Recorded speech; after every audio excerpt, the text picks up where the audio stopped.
This is Internet Marketing.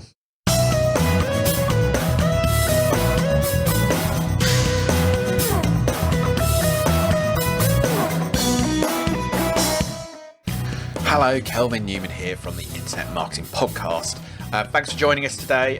If you've not listened to the podcast before, it's a practical, hands-on series of conversations with internet marketers brought to you by the team behind brightonSEO, which happens in the UK and in San Diego. It's a digital marketing conference. It covers SEO, pay-per-click, paid social, web analytics, all of those sorts of things. But what have we got in today's episode? Well, I'm joined by two great guests, as is our format. Got Itimi and Míguez, and we're going to be talking about international marketing, which is obviously a thing that we've been dealing with as an organisation. I took a lot away from this episode, and I'm really excited to share it with you. So let's get stuck in. Hello and welcome. Kelvin here. I'm joined by two great guests, as always, on the show to chat about interesting aspects of marketing. And today we're going to be talking about international marketing, which is an area that's kind of very interesting in its own right. I'm very interested at the moment as well, so I'm kind of quite excited to have two experts to sort of pick their minds on the subject as well. So yeah, I would dive straight into it if it's all right. So Laura, can I come to you first to kind of say, who are you? What's your kind of background? How are you working in digital marketing, and specifically, I suppose, international as a topic that might be of interest to you? Yeah, cause I never know how to introduce myself these days, since I'm a freelancer, because like depending on what you're working on, you kind of like give a different title. But yeah, I'm an international PR. So basically, I started my journey as a PR in agency. I started working on Spain, but I did tap into different markets, and I continued that throughout my whole career as a PR. I am now a freelancer, and I do have the opportunity to work in with a lot of different brands from different markets. Yeah, that's where I'm at the minute. Fantastic. Cheers. And Pete, how about yourself? Hi, so my name is Peace. I work in marketing, obviously. I've been doing this for like 9 years now. I'm director of marketing at a company called Smile ID, and we help companies across the world with identity verification. So we are able to serve 220 countries across the world and all of Africa. So that's exactly how I do international marketing at the moment. On some days, I'm thinking about how to launch a new product in Zambia. On other days, it's thinking about the events that we want to do in the UK and how to localize all of it across the different countries. Yeah, and I'm also a content creator by nights and by weekends. Yeah. So yeah, I mean, like you say, that's 220 countries. That's a lot of like markets to be dealing with. How do you even start on a process of kind of working with that many different countries and pieces? That feels like like even considering how you structure that, starting to make me come out a bit of a sweat. Yeah, I mean, the first part is positioning, and the second one is prioritization. That works at every facet of life. So, in terms of like positioning, like one of the key things that we've done at Smile ID is to figure out how exactly we want to position ourselves. And we position ourselves as a Pan-African brand. That means that though we are able to serve 220 countries, each of our companies, each of our clients or businesses has to have at least one presence in Africa. And so that helps us stand out from like the core global providers like an Onfido or Veriv that just like kind of serve everybody. And then two is making sure that when we are, whether it's in a local event or in the press, whenever we are communicating, we are always key to add that key positioning statement so people know, hey, this is exactly how Smile ID stands out. And that for us is like Africa's leading, and for companies who are either building in Africa or we're about to expand to Africa and also have presence all over the world. And then I think the second thing that really helps is prioritization. And when I say prioritization, I kind of mean like, because there's so many markets that we cover, even in Africa, we have like 100% country coverage in Africa. Every other quarter, we have to pick up priorities within the marketing team and the business, like say, hey, what are the 2-3 countries that we want to actually like focus on right now? Is our SEO strategy specifically for like maybe South Africa, for instance? Where do we want to do events? And just making sure that we hone in on those specific countries and we localize for those countries. We find the event, to find the press that we want to like collaborate with. And then for everybody else, we kind of do trickles of social media content here and trickles of like webinars here and kind of like spread everything across board. Yeah, I think that's really a good way of framing it, isn't it? It's like it's going to be hard, particularly in that context. But I imagine for all kinds of organisations, you can't do everything right. And actually, sometimes that's sort of like the skill is knowing what not to do rather than what it is to do. Is that something that you kind of seen where from your side where it's like, well, here's 1,000 things we could be doing, but actually, how do you kind of decide which are the ones to give your full attention to? Yeah, I think it's just difficult. Normally, for my perspective, it would be the client who normally kind of says, "Oh, I want to prioritize these." Obviously, we could have some recommendations in that sense, in terms of like what they should be prioritizing. I haven't got as much experience in terms of like markets as Chris has, but when it comes to actually prioritizing, obviously, when it comes to markets, you just have to know which markets you have to target, which are the most important for your clients, and then obviously focus on those ones. Because what I've seen a lot as well, and I think this is the problem of actually not knowing, what to prioritize. I've seen a lot of content that is very, very clearly just translated into different markets, and it just doesn't resonate. And like I've worked on some of that content that basically just, you get a piece of content that you can tell is very UK focused, you just completely translate the piece of content and distribute it in different markets, and it just doesn't resonate. And it's really difficult to build a brand position in a country when you're doing that. Yeah, no, that's it. I suppose, you're right there. It's like, that, people can read through, and like, people have a good radar for that, don't they, in terms of appreciating where this is perhaps a little bit phoned in, or not necessarily, kind of like as considered as it could be. And what are some of the ways, Laura, you kind of look at, like, to not do that, right? So you kind of go, well, you maybe start off with something that's kind of, okay, here's a version that might have been the original, and then you're trying to repurpose that, but you don't want it to seem like it's just a quick translation. What are some of the things you would try to do to make that feel more considered and more, like, I suppose, targeted or relevant to an audience? Yeah, so I think, when you're targeting, as I said, I've never had to target 200 countries at the same time. But when I've done it for 10, or when you kind of try to come up with a strategy that will be suitable for like 10 different markets, you need to come up with a concept that works for all the different markets. That is like basically a global idea. But then you have to research within the different markets what kind of things. So, for example, investigate what the media landscape looks like. So is there a lot of different niches or not? I always put this example of like, doing PR for Germany and the UK is completely different. The kind of like journalists, like the reaction to stories is completely different to the one in the UK. So knowing all those things is very key when you're producing content for different markets. It doesn't need to be a very in-depth thing. It's just knowing kind of like a few things about each country. Just, and that's something that you have to do once you have that understanding a little bit. That's something that you can use over and over again, but just have a little bit of understanding, because then what I'd always recommend is relying on native speakers, or kind of like people that can help you craft that content and make it like culturally sensitive as well, because we've seen a lot of campaigns that basically have not resonated with the country, but also that's not the worst that can happen. The worst that can happen actually is getting the wrong impression or having backlash from a campaign in a country, and that's it.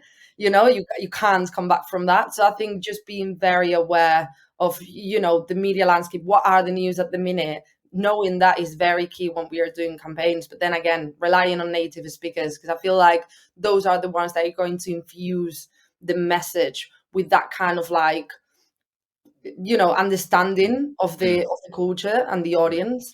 I suppose it's probably never been easier to like automate the easier side of that, which probably almost only increases the risk, right, of the kind of doing something, like that, because it's, again, in a language that you might not be super familiar with, and you aren't kind of culturally aware. It's like, that's, like in the past, it might have been, well, when it was harder to translate things, or you wouldn't be able to, use machine translation, you probably wouldn't do that. So therefore you wouldn't run that risk. But now that, it's kind of lowered that barrier, that probably increases the risk.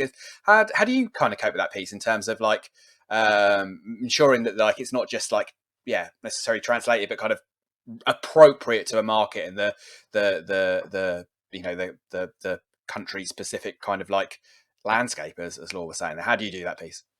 Yeah, I think nothing beats research, right? Because I mean, I live in London. I could, and I'm marketing like so many countries, and I could figure out like what I know that works in this country, I would think that it works in the other country, but it almost never does, because like all of the cultural context and the local context actually comes into play. And so whenever I'm going into the market, like the very first part of go-to-market strategy is really understanding the market, right? It's like you're trying to market to a specific target audience, regardless of where they are. You want to first understand those people. So even if it's the same ICP or the same target audience in a different country, I need to understand like what's the different language, right?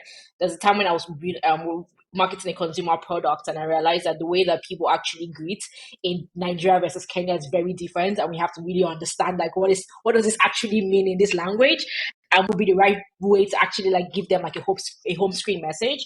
So I think that's really the most important thing. I tend to spend a lot of time just really deep diving into like a specific country, really understanding the people, speaking to as many people as possible.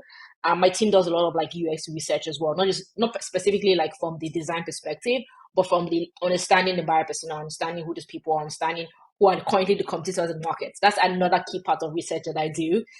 I would always find like 2-3 competitors, local competitors, and figure out what's working for them, what marketing strategies are they using, what events are they going to, what does their SEO look like, what keywords are they ranking for, and see, okay, how do we then do it better than them?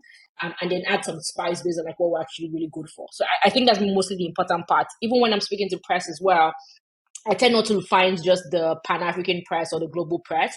I'm looking for what websites are ranking the highest for news for this topic in this specific country. So if I wanted to plug in, I want to make sure that people in this country are reading this specific blog, right? If I'm trying to get like my CEO on a podcast, I'm also looking for, what's the specific tech podcast that people are listening to in Germany or in the UK or in South Africa or in Zambia. So just doing that research to make sure that everything that you do is very localized. I think that's really the most important part. Once you have enough information and you have a lot of data, then the marketing strategies are kind of the same, right? It doesn't differ as much. It's the same channels, the same SEO and paid search or social and online marketing and going to events and feed. Like the channels don't change. It's how you customize that specific channel to fit the specific target audience and your country that really matters. And you can do that if you have a lot of information about the market. And yeah, I suppose, Lord, that was kind of what you were saying there in terms of the ecosystem, and like you were talking there about Germany being quite different from the UK. Is that kind of like, is it a lot of that, it's the execution that varies rather than necessarily the strategy, or does it sometimes it's a bit of both and that side of things? I think sometimes. Go ahead. Sorry, was that? Sorry, I'm doing terrible presenting here on that side. I was going to Law on that side of once, but we'll come to peace afterwards. But Law first, if that's all right. Yeah. Perfect. I find that sometimes you can be surprised that your audience is in different channels. I do agree completely that the strategy doesn't change. The channels work the same. It's the same essence. But it is true that sometimes you'd find that. Just because the media landscape is different, some countries are still very much traditional when it comes to like consuming the news. Whereas when we go to the countries, they are still, they are very digital. They are using new social media platforms that then in other countries are not even known yet. So we need to understand that, like obviously as I'm going to Germany again. I'm really sorry. But like it's quite traditional when it comes to consuming the news, and you can see in the trust in the news is higher than the UK and Spain. They actually, when we send a campaign in the UK, I very rarely get a journalist being like, can I see the data? Can I ask you a few questions? Can I give you a call? Can we go through why have you done this, the data behind this and the sources that you've used? Whereas that in Spain, for example, and Germany is something quite common, or even in Latin America, that happened to me as well, that I had a journalist just, WhatsApping me about certain things. So the dynamics are different, and you can find that sometimes your audience can be in different channels just because of this. The media landscape looks completely different sometimes. But I think, I completely agree. The strategy is the same. Once you know what kind of ideas can work, once you have your content targeted to that market, once you know how to kind of like communicate with journalists, then it's the same kind of dynamics. You just kind of like communicate with them regarding what you want. So in PR, for example, would be sending press releases out. So the kind of like process is the same. But I think that groundwork is key. And that's what a lot of people is not doing at the minute, which I find really surprising, because once you do it, then that's done. And that's it. I suppose it's that kind of, it's hard work, right? And that's, I suppose, sometimes it's one of these things that like, it's not necessarily the most, compelling, like lesson sometimes, but it's like, you've just got to put in the time, you've got to put in the effort, and you've got to, treat it responsibly and take your time over it. And is that piece of your side of things? Is that kind of like, is that the core truth of it, right? It's the kind of, you need people who know that, who are maybe native speakers or kind of, residents, and you need to put the time in, and it's just actually not rocket science, right? It's kind of like just following through. Yeah, 100%. I think Laura was really spot on with that. Because I can't speak like a lot of languages. In fact, I speak only English. So when it comes to like translation, for instance, which is like a very core part of localization, depending on what you're doing, you need native speakers, right? You need people who really understand the landscape. So yeah, you want to find yourself collaborators. Sometimes it's like hiring freelancers, kind of like, you're a freelancer and you're really good with this language, you're really good with this country, come consult from my team for a little bit and do this project with me. Other times it would be maybe even hiring someone in that specific market if that's something that you guys want to go very hard on. But you definitely need to collaborate with local players, because you can't sit from wherever you are in the world and feel like I will get all of the information on the internet and do that better than being on ground and be able to do things on ground. Because I'm also like a marketing journalist, what I currently handle at Smile is a bunch of different things. And I find that I always need people. So for instance, we're having an event in this country. I can't always travel to that country, but having a team member or having someone there that I could assign, like, hey, help me take the best pictures, help me make sure that our branding is accurate, or getting somebody on my local team there to be able to do that work. That's very important, right? Other times I need friends that know people in that specific niche. So yeah, you always need to collaborate with local people, but it's not always just hiring. I think there are much more cost efficient ways to do that. I suppose that's it, and I suppose it's probably never been easier to like work with people all over the world, right? And it's like, Brighton SEO as a organization that we've always been distributed and remote, and we did that before COVID, and even now it's like even more so. There's never been more companies and more freelancers and more individuals set up to work internationally and remote. It's kind of, I suppose that the barriers that might have been there, or the expectations that might have been there before, that, well, for someone to work with us, they've got to be sat next to us in a particular office. That's probably not there in the way it was before. To come to peace again on that side, you're talking about working with people in the markets themselves. Any particular advice that you might have for hiring or finding, or you talked about friends of friends, is that a big part of it as well, kind of knowing that you've got a broader network of people you can tap into to help you on some of those projects? I mean, to be fair, I think having a really good network, especially when you lead marketing, makes your life easy, because there are lots of people to call and people to ask for intros. It's always important. Even like I work in B2B right now, and when a large part of our ICP were like startups, I think I got a lot of traction within the first few months, because I have a lot of startup founders as friends, and I attend lots of startup events, and I interview a lot of startup founders. So it's very easy to kind of call. Same thing with press as well. It's much easier for me to get free press on the continent of Africa, because I know a lot of these people and I've cultivated relationships with them over time. But if I'm trying to do something in Europe, for instance, I find myself having to either pitch way harder or trying to like having to pay for stuff. So having a network is always good, just to put that out there.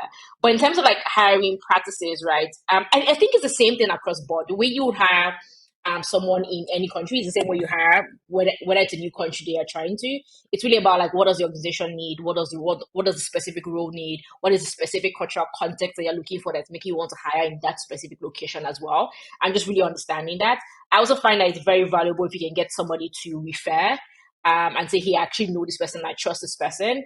So for instance, I'm hiring a product marketing manager in South Africa at the moment, and I'm sharing that to any South African friends that I have, and the people in my team in South African office to say, hey, do you know any great marketers that I might not know? I can look through their LinkedIn pages, but if you know somebody in this company that you think you feel really strongly about, and they're locally, they're doing really well with their marketing, then maybe that's somebody I should look into. And I think that really helps. But outside of that initial sourcing and asking for referrals and checking on LinkedIn, the major thing that I always look out for is like, what does the role require? If it requires market knowledge, then the interview is going to be about market knowledge. It's going to be things that I can ask ChatGPT for, but seeing how much nuance that you can bring that I do not have by just going to the internet, right? That's the questions I'm going to ask. If it's really okay, yes, we just want someone present in this market, but your market knowledge doesn't really matter. But we want to be able to do new things, and it's going to be about your marketing expertise, right? And that's what I'm going to ask for during the interview. So just really understanding what you need helps you to hire the right people. Yeah, I suppose that's it. Isn't it? If you can be really clear about what you're looking for, then it's so much easier to find the right person for that. I mean, it's very easy not to do that, right? It sounds simple when we're talking about it on a podcast, but actually kind of go, well, what? Yeah, you kind of like, yeah, there might be a pile of work or a new thing coming up, and like actually quantifying what you're looking for there is, yeah, sometimes a bit easily forgotten. And Laura, kind of, you've worked as a freelancer there, so you've been on kind of the receiving end of kind of people looking for support. Is there kind of particular things that you like, you would hope that people, when working with freelancers, would be asking, or things that they can be doing to make your life easier when you're kind of doing that might be helpful for people looking to bring freelancers into their team? Yeah, so I've been in both Yeah. ends, if that Yeah. makes sense. I've only been in this end for like 3 months, but I've seen a lot, if that Yeah. makes sense, already in these 3 months. So I've seen campaigns that didn't land, and then all of a sudden, I take over. And this is not, to obviously talk really, really well about myself, but it's just to highlight the importance of finding a native speaker, because these campaigns weren't getting any pickup in the country. And then you realize actually the campaign does have a lot of potential. We were just not using it well. We were not kind of like targeting the right journalists. But I think the most important thing is that the other day I received a campaign translated by what seemed like a translation agency that was very, very clearly done by ChatGPT. And it was very clear. So my advice for agencies and brands that are looking to, translocalize or transcreate their content for different markets is find a freelance or an agency that works, but make sure that you know what they are doing. Make sure that the content is actually, maybe the first time, hire two and just get kind of like two opinions. And once you have an agency or a freelance that you like working with and that you trust with the content, because this is the thing, right? You are trusting a person in doing something you have no idea about. It's very, kind of like, I'd be anxious, if I were to give my campaign to someone I don't know, I've never worked with, and like have to rely, because you can't actually check if that is correct. You know what I mean? So you need to make sure that you do have a trust relationship with them. And when you do, and you kind of like realize you've been working with them and it worked and the relationship is good, and the content is quality, just look after them because there's no loads out there. And that's what I found, like, sometimes you do tend to take for granted that freelancer or like an agency or whatever that works really well. And I think, especially nowadays, like a lot of people that take advantage of the benefits of AI, unfortunately. So if you do find a person that actually, looks after your content as if they were theirs, just look after them. Yeah, I think that's good. And I think, also your point about the trust there goes back to that, what Peace was saying about, kind of having like recommendations or kind of, connections is a good one there as well. Well, fantastic. I mean, I found that really, really interesting as well. And I think there's a lot there to take away for people who are doing more international stuff. And I'm impressed and amazed by the scale and complexity of some of the, the projects that you're both working on there, and the consideration that goes into that. And so as we kind of wrap up, I always kind of ask our guests for like a recommendation, a resource or a book or a newsletter, or someone that they've been following on social media sites that they recommend that our listeners and viewers might want to go and check out. I'll come to you first, Piece. Is there anything that kind of immediately springs to mind there? Have I completely blindsided you with making you make a recommendation that you had no ideas for there? The one marketing newsletter that I always go to is Lenny's newsletter. He does a bit of growth, product, core marketing. But Lenny's newsletter is fantastic. It's fantastic. It's like, I think every week I get an issue in my email. If you really just want to dive into the world of startup and actually listen from people who have done it, like who have done growth stuff and product stuff, I think that's definitely something you should subscribe to. And Reforge as well. When I wanted to dive deeper into like growth marketing, Reforge was a really good resource. So Excellent. that's two for you. Fantastic, good. And Laura, how about yourself? Yeah, so the first thing that popped into my head, that's only been going out, I think, for a few months, but it's absolutely brilliant. I genuinely cannot believe the amount of work that goes into it. It's Thea's newsletter. I think it's called the PR Insider. And it's literally such a comprehensive newsletter about PR, literally any trends of the week, all the campaigns, reactive, product campaign, creative campaign. She's got a massive spreadsheet with all the campaigns that she can find. So literally, if you need an inspo for like a brainstorm, you can go there. Honestly, I use it as a senior. I used to recommend it to juniors as well because it's absolutely brilliant. I think I genuinely don't know where she gets the time to do it, but it's definitely a PR's best friend. He's not really international focused, but I think it's just absolutely brilliant. Oh, that's good. I'm always impressed by those ones. Like, how do people find time to do that? And you're like, well, that you're getting value, right? When you're kind of seeing the amount of effort that goes into it from those side of things. And if people want to keep in touch with you, Laura, what are the ways in which they go about kind of keeping in contact or knowing what you're up to? Yeah, so I use LinkedIn a lot. It's my name, Laura Míguez or Laura Míguez. I think I changed it to Lau now. I don't know. But yeah, my LinkedIn, they can find me on LinkedIn. I'm working on my website as well, which is laumiguez.com, but it's not ready yet. But if you want to basically try to see if in a month I found the time to finally finish it. There you go. No pressure now. Between the time of us recording this and going live, it's got to be sorted, right? Yeah, we're putting you on a deadline there. That's a good one. And how about you, Peace?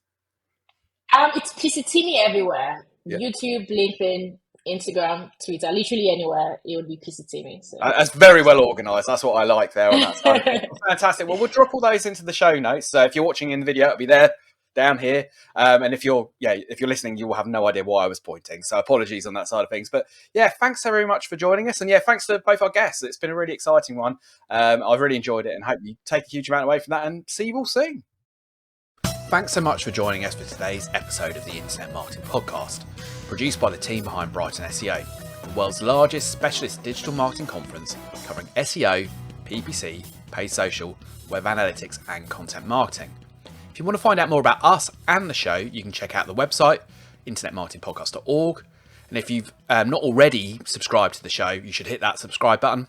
And can I ask a favour, if you are subscribed and you're enjoying the show, can you leave us a review wherever you're watching or listening to the show? And if you want to get in touch, become a guest on the show, or just generally feedback about what we're doing, you can always email me. That's kelvin@brightonseo.com. So KELVIN@brightonseo.com. Or, of course, you can contact me on social media. So LinkedIn or Twitter, my usernames are Kelvin Newman. See you soon.